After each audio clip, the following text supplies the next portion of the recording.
Welcome to Samba Samba. Enjoy the video. In this video, I will explain how to file a complaint against a university. First, clearly identify the specific issue you are facing and meticulously gather all relevant documentation. This includes emails, policy documents, and precise dates of incidents. Next, thoroughly review your university's internal complaint procedures, which are usually detailed on their official website or within student handbooks.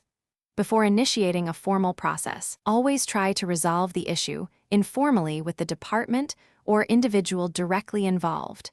This can often save significant time and effort. Once informal attempts are exhausted, submit a formal written complaint to the designated university office, which is often Student Affairs or the Dean of Students. In your complaint, clearly state all the facts, provide comprehensive supporting evidence, and explicitly outline your desired resolution. It is crucial to adhere strictly to any specified deadlines.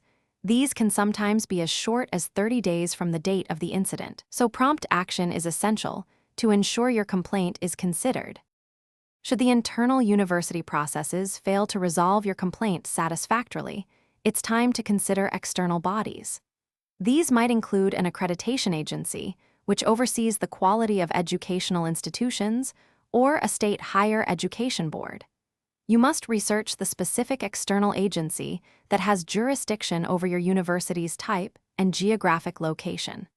When you reach out, prepare a comprehensive summary of your initial complaint and document all previous attempts at resolution, including dates and outcomes. For particularly complex or persistently unresolved issues, consulting with a legal professional specializing in education law is a wise next step. They can offer tailored advice and represent your interests.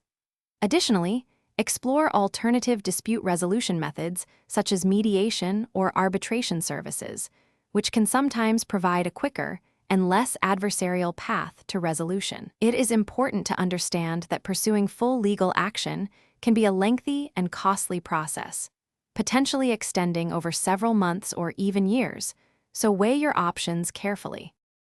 Thanks for watching. Consider subscribing if we helped you.